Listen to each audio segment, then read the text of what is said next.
খায়রুল বাশার আর তটিনীর bike রাইডের নতুন YouTube film পথহারা মন নিয়ে সোশ্যাল মিডিয়ায় শুরু হয়েছে দারুণ উন্মাদনা।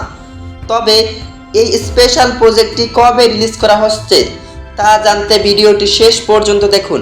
সিনেমাওয়ালার ব্যানারে আসছে মোহাম্মদ মোস্তফা কামাল রাজ পরিচালিত নতুন ইউটিউব ফিল্ম পথহারা মন। হাইওয়েতে হেলমেট পরা খায়রুল বাশার ও তটিনীর কিউট বাইক রাইডের এই অফিসিয়াল পোস্টারটি অলরেডি সবার নজর কাড়ছে। কিন্তু কেন এই নাটকের নাম পথহারা মন?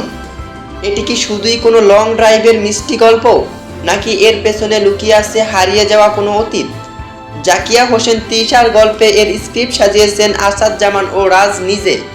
দুর্দান্ত এই ইউটিউব ফিল্মটি রিলিজ করা হবে সিনেমাওয়ালার অফিসিয়াল ইউটিউব চ্যানেলে। তবে অফিসিয়ালি এটি ঠিক কবে রিলিজ করা হবে তা কি জানেন? আসল খবরে আসি। ছবিটির শুটিং ও পোস্ট প্রোডাকশনের কাজ পুরোপুরি কমপ্লিট। মেকার্সদের দেওয়া আপডেট অনুযায়ী খুব শীঘ্রই অর্থাৎ চলতি মাসেই সিনেমাওয়ালায় রিলিজ করা হচ্ছে এই ধামাকা ড্রামা। তো বাংলা নাটকের এমন সব ধামাকা রিলিজ আপডেট সবার আগে পেতে চ্যানেলটি সাবস্ক্রাইব করুন। যারা ফেসবুক পেজ থেকে দেখছেন পেজটি ফলো করুন।